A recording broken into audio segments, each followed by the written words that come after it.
Olá a todos, bem-vindos ao mais novo episódio de Mini Desgraça. Agora o nosso segundo episódio. A gente percebeu que dá muito trabalho fazer o outro, aí agora a gente vai fazer só o mini, que é fácil.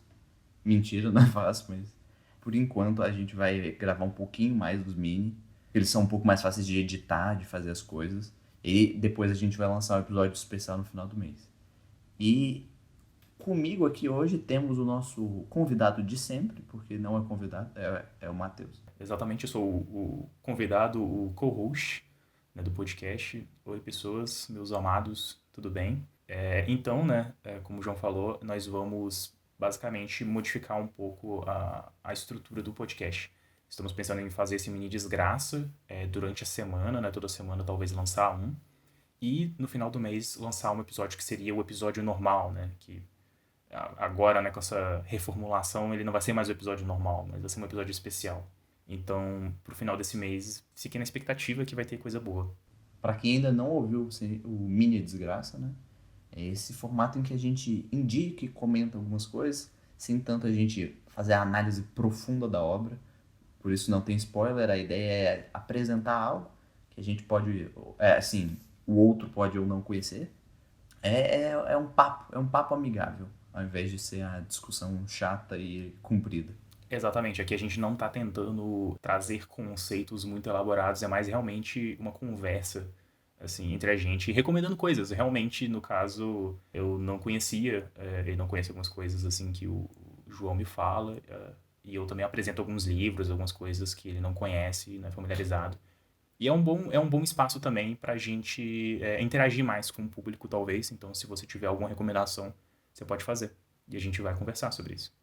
Podemos começar, Matheus. E qual é a sua recomendação dessa vez? Na verdade, hoje vamos falar sobre um filme do Cuarón, que é Y Tu Mama También.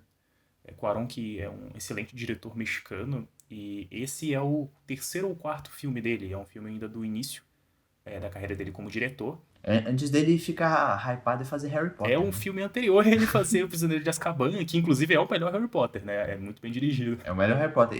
Eu só vi os dois primeiros, inclusive vi o segundo no cinema e dormi.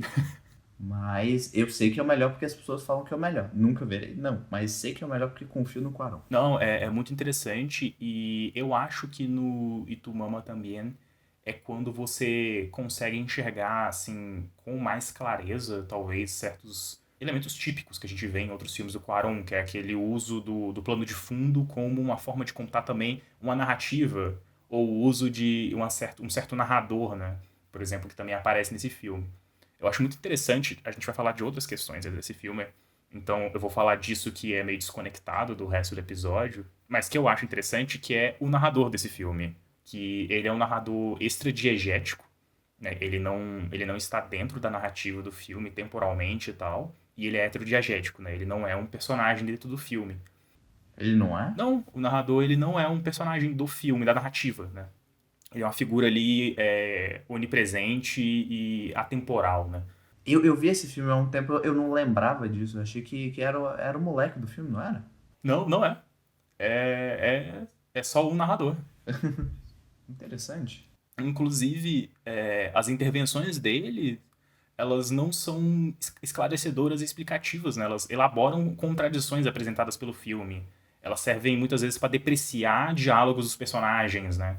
E as vidas fúteis deles. Eu acho muito interessante como, por exemplo, o Diego Luna, né? Que é um dos atores do filme. Esqueci o personagem dele, é o Tenoch. O Tenoch ele fala alguma coisa e o narrador contrapõe explicando detalhes que a gente não saberia, né? Detalhes sórdidos da conversa. Eu acho legal o uso, né? Eu lembro que era engraçado no filme, porque tem isso toda vez que o narrador vai aparecer e vai falar, a cena para completamente. Aí você vê, não, ele vai te falar alguma coisa que vai exatamente contra o que o resto do filme tá apresentando. Ou eu lembro que ele falava também umas coisas do futuro dos personagens, né? Umas coisas assim. Sim, ele é atemporal, né? Ele é extradiegético. Então, ele traz informações para além da narrativa. E eu acho o uso disso muito interessante, somado a essa coisa do plano de fundo, né, do filme de Cuarón, apresentarem também uma narrativa paralela, né? Uhum. Que eu acho que esse filme, Sim. acho que a gente tem que explicar o que é. Ele é basicamente um road movie, né? Um filme sobre dois adolescentes que estão saindo, né, do ensino médio, estão se formando. Então, pra entrar na universidade, né? Uhum, exatamente. Eles são amigos, assim, de bastante tempo e eles inventaram uma praia, né? Que ele não existe, né? Porque eles conheceram uma moça muito bonita num evento que o pai de um deles, né? Que é um político importante, fez. Que ela é. É aquilo, spoilerzinho do comecinho do filme.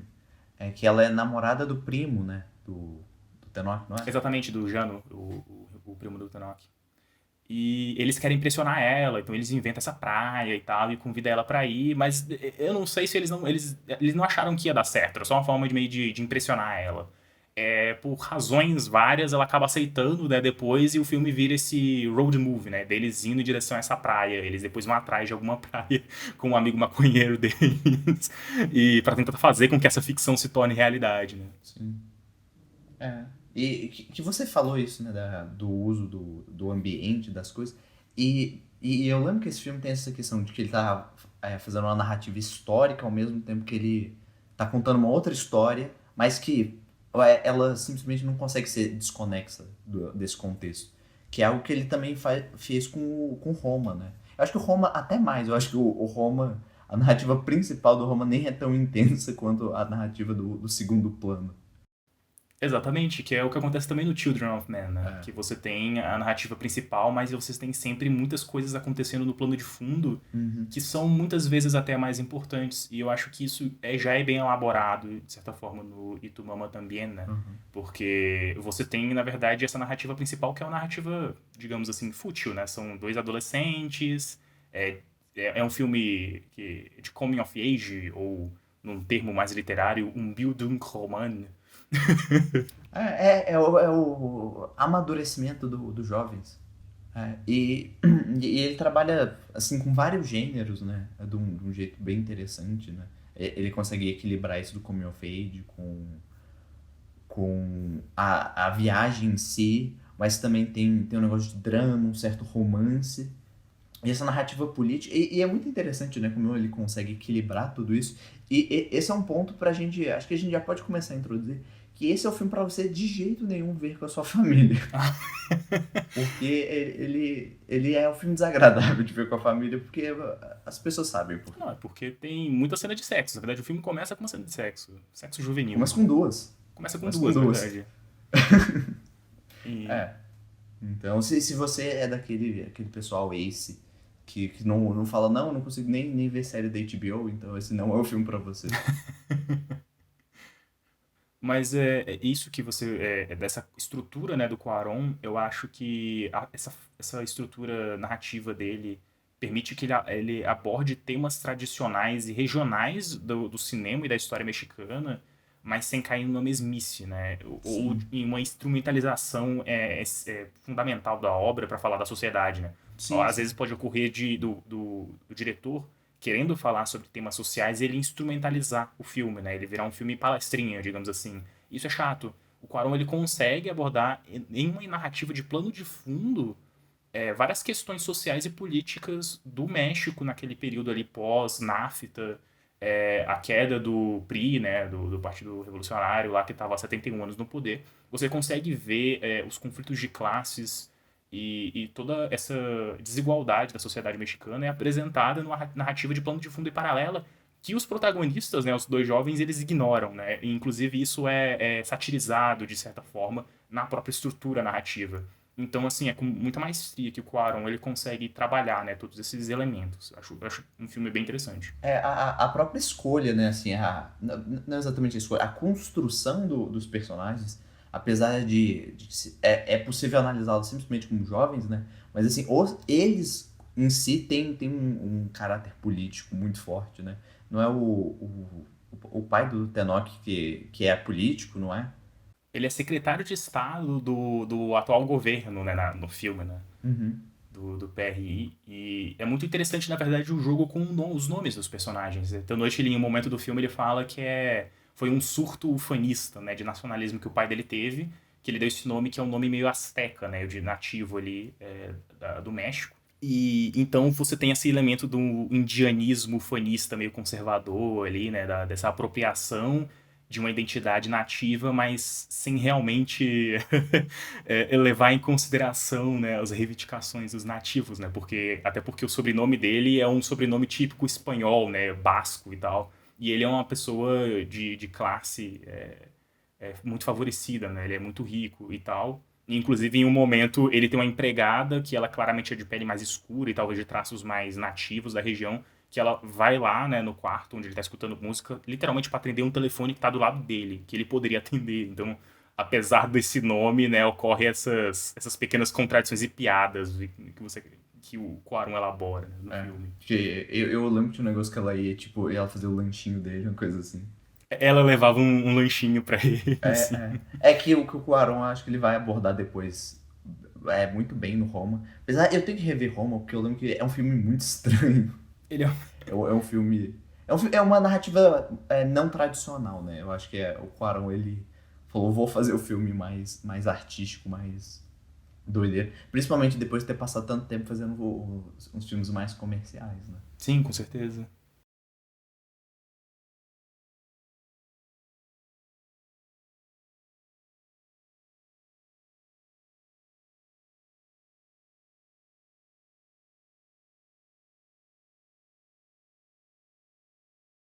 Eu acho que esse filme ele é principalmente relevante para quem tem mais familiaridade com a história do México e talvez alguns filmes mexicanos. Porque ele acaba fazendo várias referências a certos estereótipos e símbolos de masculinidade que o cinema mexicano mais ufanista, assim, dos anos 30 e dos anos 40 apresenta, né? Aquela figura do macho, né, e tal, que domina, ou a própria figura feminina, que existe, na verdade, a gente pode até partir para esse ponto, falar do sistema sexual latino-americano e da simbologia da mulher, né? Que eu acho que é um elemento interessante que o Cuarón aborda, né, de maneira tangencial, mas aborda que é essa figura da mulher nativa e traidora dominada pelo conquistador europeu, né? Você tem a La Malinche, né, no México, que seria a intérprete do Cortés, foi o conquistador espanhol, então ela que ajudou, ela foi uma pessoa que traiu seu povo e virou amante, né, depois do Cortés, colaborando com ele. Então você tem a construção dessa narrativa e o simbolismo que isso traz para o papel da mulher, né, dentro do cinema e da sociedade mexicana. E isso, de certa forma, é expandido para toda a América Latina também. Todo o país tem um certo elemento disso, né?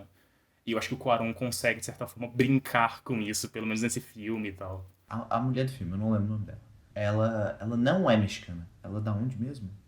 Ela é da Espanha. Ela é espanhola. Né? Ela é Julia Cortés, o nome dela. Inclusive tem essa... Eu acho interessante que os nomes, eles significam alguma coisa, né? Sim. Porque o amigo dele, se não me engano, é Julio Zapata. Referência ao Zapata. E ele é de classe média. Então, o Cuarón, ele sabe fazer... brincar com essa coisa de classes sociais e tal. Eu acho que vem também dessa questão que a gente tinha comentado, de que junto com o filme, ele escreveu com o irmão dele, né? O roteiro. Ele escreveu um livro junto. Então acho que tem essa questão da literatura de dar mais importância aos nomes, porque acho que é algo que o cinema esquece um pouco. Sim, sim, com certeza.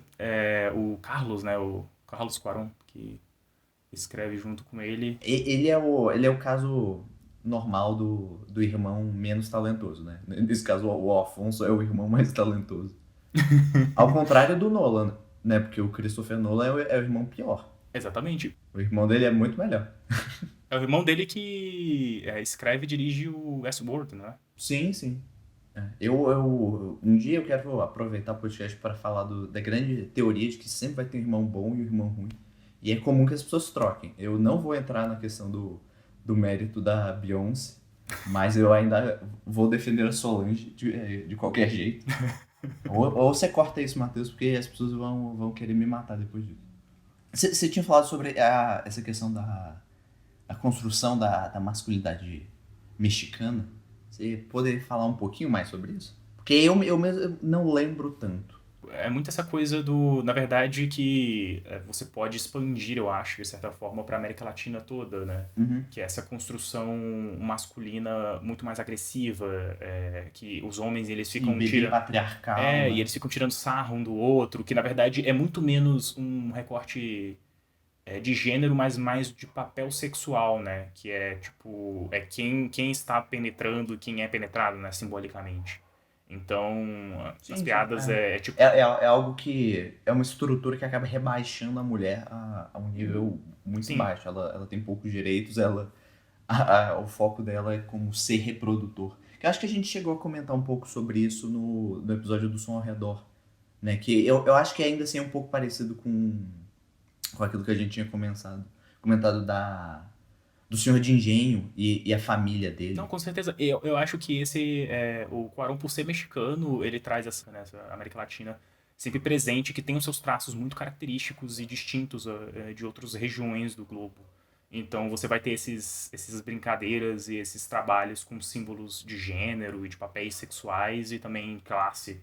Então eu acho que é sempre recorrente, talvez, em toda essa região. E eu lembro que tem essa questão do filme, né? Assim, da forma de como os meninos eles tinham que estar sempre provando a masculinidade deles o tempo todo. Eles tinham que ser sempre muito machos. Sim, eles tiram sarro um com o outro, te chamando de viado, né, e tal. Então é realmente isso.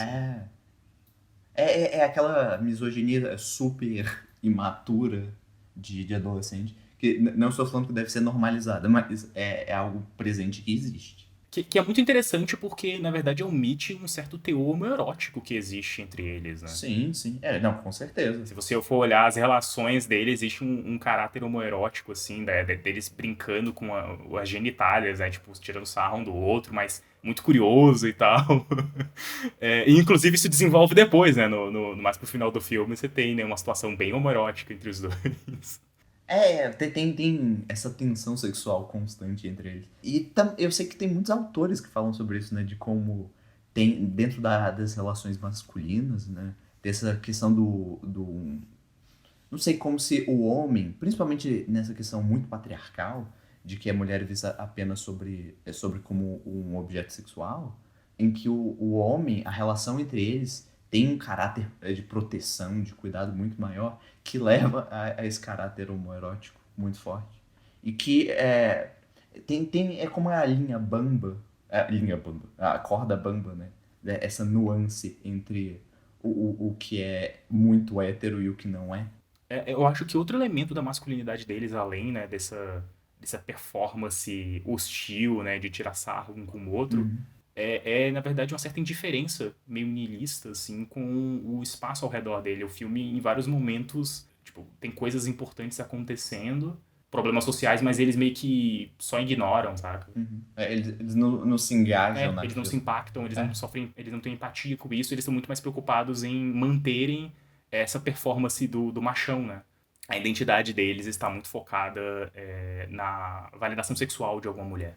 E isso e na questão de classe deles também, né? Tem toda essa questão de que é aquilo. Eu esqueci o nome, mas tem um menino que é mais rico, né? Que tem também uma certa dinâmica de classe entre eles por causa disso. Com certeza. Que eu me lembro, né? Que o Penoche e o outro lá do. O Julio Não, tô tentando lembrar o nome da toa, é o Garcia Bernal, não é? é o Gael. Gael, sim. É, isso. Que ele. Não sei, eu tive uma certa impressão de que ele tinha uma relação um pouco complicada por isso, porque ele parecia ser tipo uma pessoa mais de classe média alta, enquanto o outro não, era. O pai dele era importante politicamente, Uhum. então existia uma tensão nisso, mas isso eu acho que é mais leve, eu acho que isso é mais discreto ao longo do filme. Entra muito mais naquilo que você falou, então tem, por exemplo, toda uma questão relacionada à própria relacionamento deles com as meninas, que eles ficam se zoando sempre. Mas também tem muita insegurança quando eles falam sobre esse tipo de coisa. Tem a parte da piada, mas também tem muito medo. Eles não querem não querem realmente demonstrar fraqueza nesse tipo de situação. É muito interessante como eles não conseguem, nas cenas de sexo deles, aproveitarem a situação sexual, né? Eles estão muito mais preocupados com a performance masculina deles, né? No primeira cena de sexo, o Tenoch, ele tá conversando com a namorada dele de que ela tem que prometer que ela não vai transar com nenhum italiano, né? Quando ela for viajar pra Itália. Ele tá tipo, muito mais preocupado na mulher como objeto sexual dele, como posse, do que como uma pessoa que ele pode desfrutar, né, de um prazer, né, carnal ali naquele momento. Ou simplesmente como um relacionamento de qualquer outro. Sim, não, mas naquele caso eles estão transando, ao Sim, invés de sim, sim. aproveitar esse momento, ele tá preocupado em ela como posse. Sim, sim. E a gente não explicou, né? Mas tem isso, né? Os dois eles têm as namoradas, mas as duas namoradas vão por intercâmbio. E aí eles têm esse medo de que elas acabem traindo ele. E que depois é muito. É um medo justificado pelas próprias ações que eles têm perante as namoradas um do outro, né? Então é muito interessante como essa própria masculinidade ela cria essa situação, né? De medo e de ansiedade. E é engraçado, né? Mas assim, também tem aquela questão bem hipócrita de que elas não podem fazer isso, mas eles com certeza vão chamar a mulher muito mais velha para sair com ele. Sim, exatamente. É um filme que ele tem essas nuances que são bem interessantes. O que é engraçado, né? Porque eu imagino que ele também é um filme muito jovem, assim, é aquele filme pra você passar, não para um adolescente muito jovem, mas assim, para um adolescente de uns 16, 17 anos, que eu acho que ele, talvez ele não entenda essas nuances que a gente tá discutindo, mas que ele consegue se conectar com a história de uma maneira também, Com certeza. é exatamente pelas características de ser um filme de coming of age, e eu acho que, indo pra esse lado também, eu como um especialista de filmes coming of age, eu digo que ele sabe demonstrar muito bem esse amadurecimento dos personagens, né? E as relações são muito bem construídas, né? Você vê, o jeito que eles são amigos é muito interessante. Eles têm, tipo, as palavras deles, têm essas piadas internas que eles fazem o tempo todo. Eles têm sempre historinhas do passado que eles ficam contando lá pra mulher que tá viajando com ele. Que eu acho muito interessante como ela tá nesse momento, né, também, que eu acho isso que é muito interessante no filme, porque, retornando o paralelo que eu falei, né, da mulher nativa e tal, né, da Lama Uhum. Linche, do México, ela é tipicamente vista como essa figura histórica, né, como a primeira mãe do México, né? Digamos assim, ela é a mãe, né, a patrona da nação, digamos assim. E no filme, na verdade, apesar da gente ter esses dois protagonistas, quem realmente move a narrativa é a Luísa, né? Ela é que é a figura que na verdade, incita eles a inventarem essa praia para movimentar, apesar deles estarem dirigindo o carro, é ela que tá sempre provocando eles sexualmente, né? Tipo, perguntando para eles, e o que vocês fazem com seus namorados e tal. E realmente ela que tá instigando, né, de certa forma, eles a saírem, né, dessa lógica eterna deles de adolescente, sabe? Sim, sim, Então, o filme, ele faz isso, mas ele, em um momento, ela inverte a situação, né, também, que eles acham que estão no comando, mas depois, lá que eles brigam entre eles, ela fala, vou embora, não quero ficar cuidando de bando de criança e tal. sim, Então, eu sim. acho muito interessante como o filme aborda, né, o papel dela. Ela é tratada, é aquilo, tem essa questão que é até um pouco perigosa, né, da representação dela, de correr o risco de entrar nisso da mulher mais velha que está iniciando o jovem, mas ainda ela é representada de um jeito tão interessante e você vê que tem um zelo muito grande com a construção da personagem.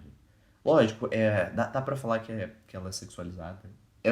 Fica difícil dizer se isso é feito da forma certa ou errada. Eu acho que cabe cada um ver e julgar. Mas você vê que ela não é construída pra ser isso. Sim, Que eu acho que a gente pode começar a entrar nisso. Pra quem assistiu o episódio de Cruella, né? Lembra do Matheus falando da falta de desejo nos filmes, né? sim. Que é sobre como os filmes não conseguem trabalhar isso. E ela é interessante porque ela consegue passar todas essas nuances, todas essas sutilezas da sexualidade sem se tornar algo que explora demais a questão feminina dela também. Ela consegue ser uma personagem, né, muito bem construída, mas que tem esse lado que todas as pessoas têm. E que os filmes, no geral, não sabem fazer, né? Não, sim, com certeza. Eu acho que o filme, eu gosto de sempre, né, analisar uma obra de uma maneira mais honesta. E eu acho que correria esse risco, né, de recorrer sempre a esse tropo da mulher mais velha que inicia sexualmente um homem e tal, e ela põe isso como objeto, mas ela não é, ela é muito no sujeito, né, do filme. Sim. Ela que move, e ela tem o próprio arco dela, Uhum. é muito interessante e que, na verdade, ela tem suas próprias ações e seus próprios propósitos. Na verdade, ela não reage, né, às intenções dos jovens, né? Ela que toma a iniciativa. Ela está no controle de toda a situação o tempo todo. Dentro daquilo, mas ela também tem todo um background, toda a história de vida dela, que exatamente esse contraste de que ela tá se sentindo numa situação muito difícil pessoalmente, e aí por isso que ela resolve viajar. Sim, exatamente. E ela tenta, na verdade, usar, né, esses jovens, né, como esse momento de fuga também e de aventura, de auto-identificação também, porque ela tá num momento delicado na vida dela, não só em questão de relacionamento, né, isso vai acontecer depois do filme, tem um problema com o relacionamento lá com o primo do Tenoch, né, o Rano, mas também tem uma questão da própria saúde dela, né, que também Não fala isso, Matheus, é spoiler. É não, spoiler. é mais desenvolvido depois no filme, então ela é um É personagem, é um spoiler. sujeito. Eu não falei nada. Só falei que existe Isso uma aí, não, questão. não fala, não fala, não fala, Exato, não ok, fala. ok. Corta. Não, mas também porque eu acho que essa é uma questão que ganha mais força no filme se você não estiver vendo. Ah, não, com certeza. E eu acho que traz uma reflexão, uma retroanálise depois que você vê isso, você começa a pensar mais nas ações dela e falar, ah, realmente. Sim. Uhum. Mas voltando para a história da representação da sexualidade nos filmes, Matheus, acho que você pode falar um pouquinho sobre o seu problema que você não conseguiu explicar no episódio sobre o filme da Disney. Mas eu acho que agora é o momento. É que ele não era, mas. Eu acho que existe uma linha muito tênue na representação sexual em obras cinematográficas, que é você recorrer a uma coisa muito meramente estética, muito banalizada do sexo sem desejo. É tipo, você vê. É uma sexualização, mas sim um elemento sensual, um elemento erótico, né? É tipo, as pessoas com corpos bonitos. É tipo uma cena de sexo do 300, sabe? É tipo uma coisa muito estética, performática e sem desejo, sabe? E enquanto você tem um outro contraponto que seria uma cena que você sente aquele beijo acalorado e você sente que a pessoa ela tem aquele desejo, assim, né? Inclusive, geralmente, em alguns momentos, quando isso é representado, eles até fazem certas coisas que seriam mais cômicas, né? Você tem a pessoa entra numa posição desconfortável e tal. Acho que na cena do Boi Neon lá de 3 minutos de sexo que acontece, tem esse momento, né, que a mulher, inclusive, ela é grávida. Ela tá grávida, de uma posição desconfortável, eles mudando e tal, então traz uma certa autenticidade, mas também pode correr o risco, né, de ficar uma coisa muito extremamente erótica e tal. Mas eu acho que hoje em dia o problema muito mais é você ter corpos sexualizados, mas sem esse elemento do desejo, uma coisa muito estética, Sim, sim. tipo um culto ao corpo bonito, às mulheres muito gostosas, os caras muito gostosos e tal, e cenas assim, mas sem realmente desejo, sem um elemento humano naquilo, sabe?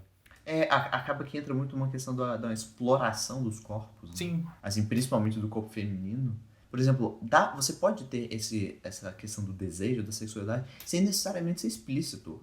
Vários filmes conseguem fazer isso muito bem, né? Eu acho que é importante a gente separar isso, caso as pessoas não tenham entendido ainda, de que é saber tratar do tema, porque você pode fazer um negócio muito mais realista sobre a forma como você aborda isso, e não necessariamente você fazer algo, não sei, que...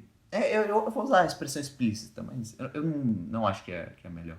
Acho que essa questão estética a gente pode explorar de várias formas. Eu acho que tem, por exemplo, você falou do 300, né? uhum.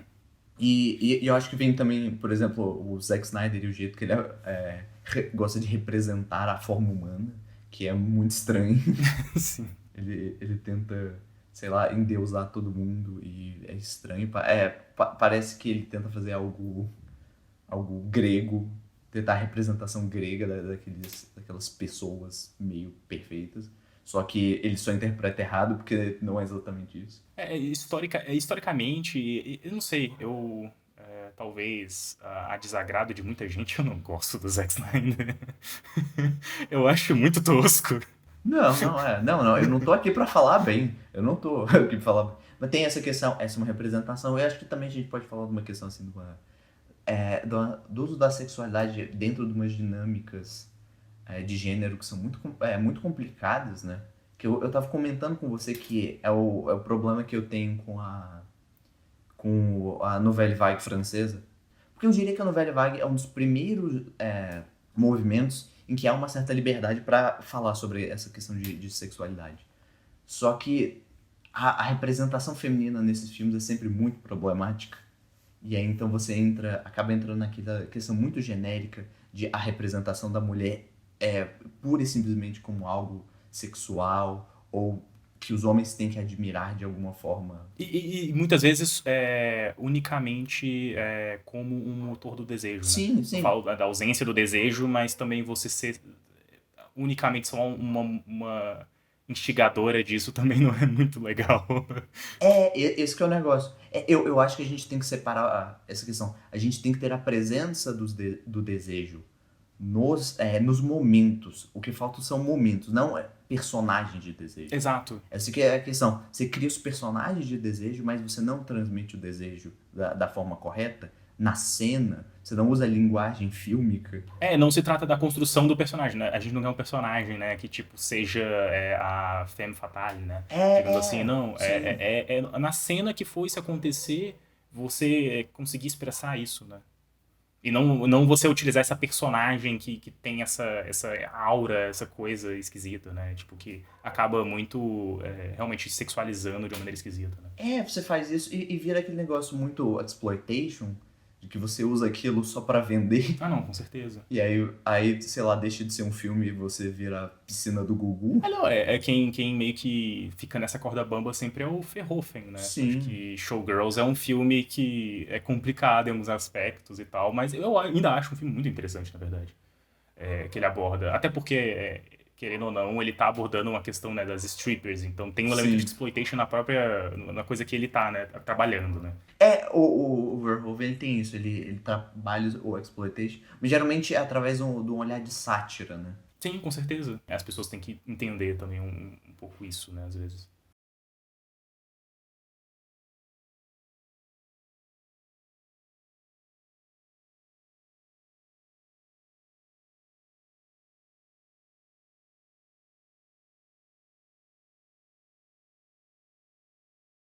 Sim, que é um uso interessante, né?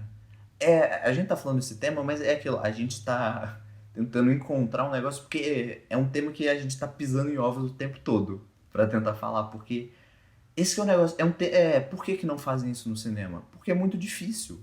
É muito difícil você saber fazer, ter as nuances dessa representação tanto dos personagens quanto das cenas e da forma como você trabalha. Assim, você tem distintos níveis, né, da narrativa cinematográfica. Você pode estar falando de uma cena, você está falando da construção do personagem, você tá falando de vários elementos, assim, que estão interligados, mas cada um vai ter um papel distinto e como você abordar cada um desses elementos é realmente difícil, é complexo. E também sejamos francos, não é como se o mundo do cinema fosse um mundo bonzinho em que as pessoas nesse tipo de condição, falando sobre esse tipo de coisa, sei lá, tivessem momentos sempre maravilhosos. Não, não é assim. A gente tem que entender que, infelizmente, as condições são horríveis. O mundo do cinema, só lembrar do Me Too, né, do movimento, né? O movimento Me Too é muito importante para isso. O Me Too, mas o movimento Me Too é um movimento muito americano. E o cinema americano é um cinema que tem muita dificuldade de representar isso. De representar essa questão do desejo. É tudo muito, muito plástico. Sim, é muito puritano, né, tudo essa coisa. Sim, é aquilo. Eu diria, ou é muito puritano, e aí eu queria aproveitar e entrar num negócio interessante, né? Que é a minha recomendação. Eu acho que o nome do filme em português é Comício do Amor, do Pasolini, que tá disponível no MUBI. E o nome em inglês é Love Meetings, e em italiano eu não sei italiano, é Commisi d'Amore, uma coisa assim. Você faz a mãozinha. Comisi d'amore. Não, eu fiz, as pessoas não viram a minha mão de coxinha aqui, mas eu tava fazendo isso. Sim. Meus não sei quantos avos de sangue italiano. Mas esse filme do Pasolini é um documentário, né, do tipo de cinema verdade, que é um gênero maravilhoso, as pessoas têm que ver, porque é legal, é o melhor tipo de documentário. Mas aí tem esse negócio, o Pasolini ele resolve assim, nos anos 60, e na Itália, né, aquele país muito conservador por causa dos dogmas religiosos, e resolve conversar sobre sexo, sexualidade, relações entre homens e mulheres, com todo mundo. Ele vai nas ruas, essa questão do comício, ele vai viajando pela Itália inteira para conversar com as pessoas. Ele conversa de crianças, Lógico que não de maneira explícita. Ele é muito cuidadoso falando com crianças. Não é com senhoras, com senhores, com homens, mulheres e tal. De várias faixas etárias, de vários grupos sociais. E ele vai perguntando sobre isso. Então, por exemplo, para as crianças, ele pergunta para elas sobre... você sabe de onde os bebês vêm? E as crianças não sabem. E ele vai perguntando sobre a questão de direitos reprodutivos, e vários desses tabus. E essa questão, a Itália ainda é um país muito conservador por causa do cristianismo, da Igreja Católica, né? O que eu acho que se conecta também muito com o Brasil, né? O Brasil e a América Latina é muito cristã, né? Mas também tem essa hipocrisia que o Pasolini ele vai entrevistando e aí ele conversa com vários homens e tal, e ele pergunta sobre eles, o que você acha do divórcio? Você acha que o divórcio deveria ser legalizado? Porque o divórcio só foi legalizado na Itália em 1970. O filme é de 64, então ainda não era. E eles falam, não, eu não acho que as mulheres vão querer fugir e tal. Você vê que ele tem o posicionamento dele e ele não concorda com aquele. Ele pergunta, não, você acha até que a mulher que é agredida, que precisa fugir, ou ela não merece o direito de divórcio antes que ela tenha que fazer isso? E os caras, não tem não. Mas aí depois ele vai conversando com eles e você vê, né, que os caras, eles gostam daquilo, eles gostam de poder falar das indecências. Uhum. Eles querem ter muita liberdade sexual, mas tempo que eles não querem que as mulheres tenham. Então, é isso, eles não querem que ela... Eles querem que as mulheres se casem virgem. Não todos, ele também mostra, assim, homens que não se importam. Ele vai mostrando essa mudança, mas ainda assim é uma Itália muito conservadora. Mas é isso, eles querem as mulheres virgens, querem as mulheres que não se divorciem, mas a lei, acho que é uma lei de 58 na Itália que proíbe a prostituição. Quase todos os homens falam, não, é um absurdo, era muito melhor quando a gente podia, era muito mais fácil, era mais barato, era mais higiênico. Sim, sim. E é isso, né? Essa hipocrisia da religiosa, né, dos Estados Unidos, de que os Estados Unidos, ou você tem esse negócio muito puritano, que você não pode nem falar sobre o assunto, ou você tem que fazer um negócio que simplesmente explora de um jeito irresponsável isso para algo comercial. E é aquilo, pro prazer masculino. Você diria então que, em contraponto, né, talvez a uma noção muito mais americana que realmente é um tabu e tenta não abordar, né, essa questão do sexo, na Europa você vai ter muito esse elemento de, sei lá, é conhecido, né, por ter essas praias de nudismo e tal, mas ao mesmo tempo a dimensão do prazer é muito voltada para o homem. Então é uma hipocrisia. É uma hipocrisia. E a gente pode falar isso também, né? É uma questão da dificuldade de tratar essa questão, né? Através dos olhares masculinos, porque o cinema é muito masculino, né? Com certeza. E a forma como os homens veem as mulheres e veem a sexualidade sempre é algo com peso muito forte. Uhum. A gente estava conversando. É igual o grande problema do Azul é a cor mais quente, né? Ah, sim. Que é um filme que, assim, durante a produção teve problema por conta disso, né? Porque ele trouxe esse olhar erótico através de algo muito masculino, mas é uma relação de mulheres, né? E que você sabe que se fosse um filme dirigido por uma mulher, não aconteceria aquilo. Eu não sei se você chegou a assistir, Matheus. Você assistiu o Retrato de uma Jovem em Chamas? Não cheguei a ver. É um filme interessante porque ele fala da relação entre duas mulheres e ele consegue mostrar isso. Ele é um filme, em alguns momentos, mais explícito, mas ele não tem esse peso dessa representação masculina. E é uma representação masculina hétero também, né? É o olhar heterossexual masculino para o corpo de mulheres lésbicas. Exato, fetichizando, né? Então, Sim. eu acho que se realmente quando a gente fala dessa dimensão do desejo e do erótico, tem que também ter a noção uma noção a ótica, né? De que olhar você tá tendo também. Sim. Pra não virar essa coisa do exploitation e realmente de uma comercialização, né? Uhum. Vira aquela coisa também até de vender uma coisa exótica, né? É. Bem trash, assim, horrível, assim. Então, mas assim, é uma linha tênue quando você não sabe ter nuances, né? Com essas questões, né? Tipo... Esse que é o ponto, que é a coisa do cinema americano. O cinema americano não costuma ter essas nuances. Sim. A gente vê isso, por exemplo, no cinema europeu, mesmo que tenha seus problemas, sempre vai acontecer, a gente sempre vai ter coisa para problematizar, mas o cinema asiático também, costuma fazer isso melhor. Uhum. O próprio cinema latino-americano costuma tratar isso. Lógico que também tem vários problemas, mas... E depende também de. Existem os seus próprios problemas, né? Aquilo que a gente estava falando, por exemplo, né, daquela questão da valorização da mulher como virgem, mas também essa visão da mulher traidora, né? Da puta, né? Então, essa dicotomia da puta e da virgem, Sim. né? Que meio que permeia a nossa sociedade bem católica, bem religiosa, bem cristã, né? Uhum. Mas, pelo menos, você tem vários filmes que abordam a questão da sexualidade de uma maneira muito mais interessante, né? Você vai ter filmes do próprio Kleber Mendonça, do Mascaro também, que vão abordar isso melhor. Você tem muitos...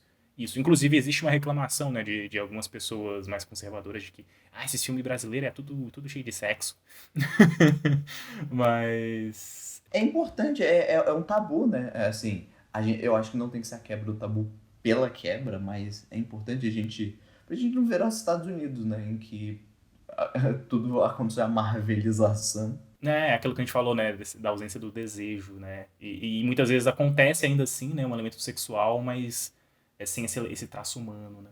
Tem que haver a normalização para falar sobre esses temas, ao mesmo tempo que tem que haver um cuidado, assim, tanto vista de produção, para evitar qualquer situação constrangedora para todos os envolvidos, mas falta discussão, né? Eu acho que é importante falar mais sobre isso. Eu vejo muito aquelas pessoas, eu não gosto disso nos filmes e tal. Mas eu tô dando um exemplo. O Itumama também, se você for preparado para ver essas coisas, você com certeza vai falar que o filme sabe usar isso de um jeito muito interessante, né? Sim, com certeza. E eu achei muito interessante que ele aborda tão bem que em determinado momento, assim, eu parei pra pensar e falar, vou recomendar esse filme pra minha mãe. Eu esqueci que ela é crente. Que tem cenas de sexo explícito. Mas o filme ele trabalha tão bem que você não identifica isso como um problema, sabe? Não, porque isso a gente tem que entender a importância de tratar isso de um jeito saudável e de um jeito realista, que não seja igual. Eu acho que é um problema muito grande que tem na televisão dos Estados Unidos, né? De que hoje em dia toda série adulta tem que ter muita violência e muito sexo. Volta pra aquilo, né? E é um sexo muito esquisito. E eu diria que entra numa questão. Eu diria que o cinema americano e a própria forma como as classificações indicativas foram construídas dão essa oportunidade. Inclusive, fale mais sobre isso dos Estados Unidos em contrapartida com a França, né? Que é algo que você tinha comentado comigo que eu achei muito interessante.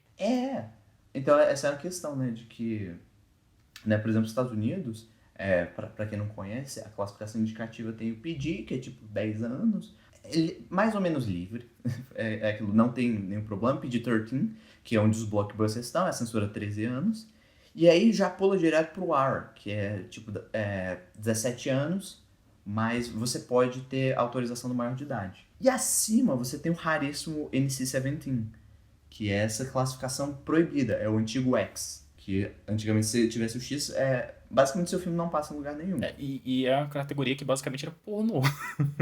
Tipo, eles colocavam muitas coisas que eram basicamente isso, né? Não há nuance realmente, né? Na categorização. Não, é aquilo. Num filme PG-13, que são os blockbusters, você pode ter quantidades grandes de violência, você tem filmes muito violentos. Mas você não pode, assim, nem ter palavrão direito. Se você tiver 3 fucks, você já consegue censurar R. E aquilo, se for um fuck no sentido sexual, já é R direto. Então, isso é só pra linguagem, né? Pra sexualidade você não pode ter nada. E é engraçado, né? Porque vários filmes, eles acabaram tendo esse tabu porque eles entraram no NC-17. Inclusive, o Itumama também, ele não foi lançado nos Estados Unidos como NC-17, porque eles falaram, não, a gente não precisa. Nos Estados Unidos, se você quiser, você pode falar, não, eu só rejeito e lança sem classificação indicativa. E é aquilo, lógico, você vai ter os mesmos problemas de lançar um filme NC-17, mas sem o peso. Você ainda assim vai conseguir exibir naqueles cinemas menores. Sim, sim. E é o grande negócio. Então, por isso, você cria um cinema americano em que a violência é muito aceita, muito fácil de ser expressada, e a sexualidade é um tabu muito grande. Uhum. Então, todo filme com censura mais alta que trata disso, ele vai querer mostrar isso de um jeito apelativo pra vender. Eles começam a usar isso simplesmente pra vender filme pra idiota que quer ver coisa erótica no cinema. Perde nuance, vira só, tipo, realmente uma coisa só pra vender mesmo. Aí eu queria, como a Matheus tinha falado, falar sobre cinema francês. E a grande questão de como os franceses eles falam sobre isso de um jeito muito mais aberto. A questão da classificação indicativa, enquanto nos Estados Unidos tem esse tom de censura, né? Que fala, você tem essa idade, você é proibido de ver, você não pode ver, é pecado quase. Na França, assim, ela é feita por pedagogos, por pessoas que realmente entendem do desenvolvimento infantil, desenvolvimento dos jovens, e o que eles podem ter acesso, o que eles não podem. Então, a gente aqui no Brasil tem um sistema de classificação muito mais parecido com os Estados Unidos, só que sem essa questão da violência. Eu acho que o Brasil ele acerta um pouco mais nisso. Na França, não. Você tem isso, que filmes que aqui no Brasil são 16, 18 anos, que lá são censura livre. Porque eles falam, não, a forma como isso está representado na história é algo que não necessariamente é perigoso para as crianças. Exato. O cinema, ele também se torna um espaço de diálogo dos pais com as crianças e os jovens, e não só esse tabu de que, você não tem idade, você não pode ver esse filme. Sim, o cinema é um espaço de diálogo e também pedagógico socialmente, né? Ele apresenta várias questões, então você ter essa dinâmica mais pedagógica para a censura é muito mais inteligente, né? Uhum. Porque nem todo sexo ele vai ter problema, assim como nem toda violência, né? Por exemplo, uma violência sádica não é legal para você pôr pra criança, mas Sim. Tem certas coisas que você não deve apresentar para as crianças? Claro.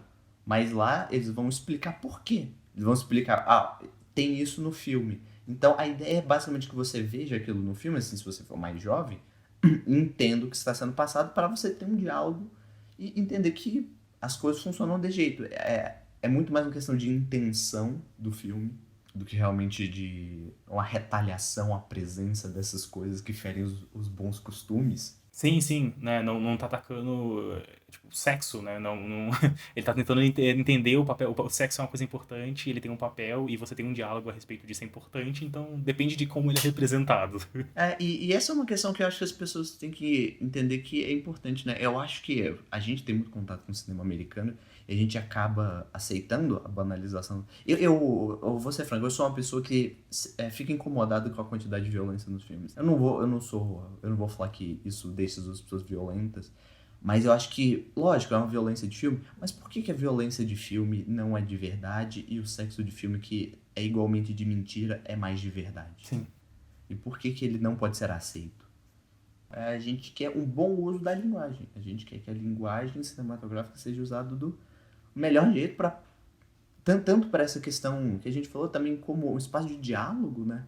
Mas também para a gente ver o mundo, né? Porque não adianta a gente ter esse mundo em que isso não existe. Porque não é assim. A vida real, isso existe. A gente não tá no filme americano em que sei lá, eu vou falar mal dos filmes de super-herói, que vai ter um ZT vindo do céu, destruindo tudo.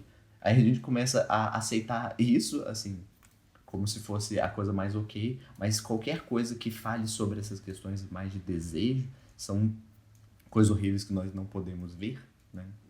Eu acho que esse que é o problema. Sim, e eu acho que trazendo em um círculo, né, em relação ao próprio Itumama também, o filme ele tem uma ruptura, né, da masculinidade no momento, né, deles lá e tal, mas eles meio que reprimem isso. E o que acontece é essa coisa deles aceitarem essa ficção da masculinidade, né? De certa forma, meio que fazendo referência a El Diablo, a Judith Butler, né? Eles meio que naturalizam essa narrativa da masculinidade como sendo. Eles compram esse papel como sendo algo natural e Uhum. aquele momento de libertinagem deles como uma exceção e não Sim. como uma potencial ruptura para uma dinâmica, né? E a construção de algo novo. Sim, e simplesmente falar sobre esse assunto é importante para que isso aconteça de verdade, não fique igual essa questão do filme, né? De que é algo simplesmente performático. Sim, Tem que haver esse cinema que consegue falar da realidade. E esse que é uma questão também, assim, o cinema comercial não quer fazer isso. exatamente. A gente quer uma narrativa, um cinema transformativo, não simplesmente disruptivo. Ah, Que é muito. Eu acho que a disrupção no humor, né? Isso é uma coisa que a gente vai falar depois, mas eu acho que é interessante que a gente tem muito esse. Mas o humor ele tem que ser disruptivo. Mas Eu acho que ele sendo transformativo é mais interessante também, né? Porque é você romper certos padrões e tentar transcender, né? Eu acho que isso é um elemento que a arte que consegue fazer isso é algo muito especial. E eu acho que, por exemplo, esse diálogo que nós tivemos, ele é importante por isso, porque a gente está querendo, assim, meio que pregar essa transformação. E é uma transformação de toda a forma como se produz arte, né? Porque, como eu falei, eu acho que o grande problema nisso é que, por conta também de questões comerciais, isso, a classificação indicativa e do uso dos públicos, você começa a criar filmes para o público mais amplo possível. Então você não quer, falta coragem para falar sobre esse tipo de filme, sobre esse tipo de coisa. Então, por exemplo, um filme, né, que eu adoro, que fez um grande sucesso, assim, todo mundo conhece, entre aspas, mas que deu pouquíssimo dinheiro. E que eu acho que fala muito bem sobre sexualidade, né, que a gente até queria falar, que é sobre a questão de como filmes LGBT, geralmente são filmes muito mais corajosos para falar disso, né. Ah, com certeza. E eu acho que o Moonlight, ele tem uma cena muito boa, que é a cena do Sharon e do outro menino, que eu esqueci agora, na praia. Uhum, sim. E aquela cena tem uma intimidade que você não vai ver aquilo num filme comercial. Por que não, né? Por quê? Por que, que o filme comercial tem que ter só os ET vindo do espaço? Por que, que a gente não pode ver isso? E eu acho que entra num perigo, né, de que a gente começa a aceitar essa fuga da realidade e esse espaço em que o cinema é o lugar mágico onde as coisas acontecem, as coisas que não existem. Mas não, o cinema tem que ser esse retrato da condição humana, a real vida das pessoas também. Com certeza. Mas sem cair, né, no problema da instrumentalização da arte. Isso, que é um grande perigo. A gente também não quer fazer um filme didático. Ele não quer fazer um filme que é tipo uma palestrinha, sabe? Não. É realmente a arte que sabe unir esses elementos. E é algo difícil, mas eu acho que o Pasolini, no próprio filme, ele fala um negócio, ele chega à conclusão que eu achei ótimo, falando sobre a forma da Itália e de todas essas condições para se haver espaço para debater esse tipo de coisa na vida cotidiana das pessoas, né? A gente tá falando de cinema, mas em tudo. O Pasolini, ele tem uma frase que eu gostei muito, que ele fala que o único jeito de fazer isso é acabando com o capitalismo.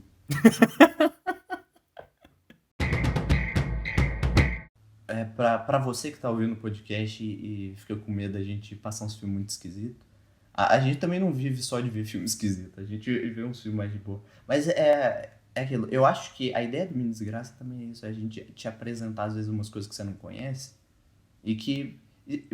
Por exemplo, esse filme do Pasolini eu vi essa semana, o Itumama também eu indiquei pro Matheus essa semana. Então é isso, é a gente conhecendo coisas novas e apresentando, porque eu acho que todo mundo precisa ter contato e a importância de a gente ter esse espaço para dialogar. E por isso que a gente quer que as pessoas interajam com a gente.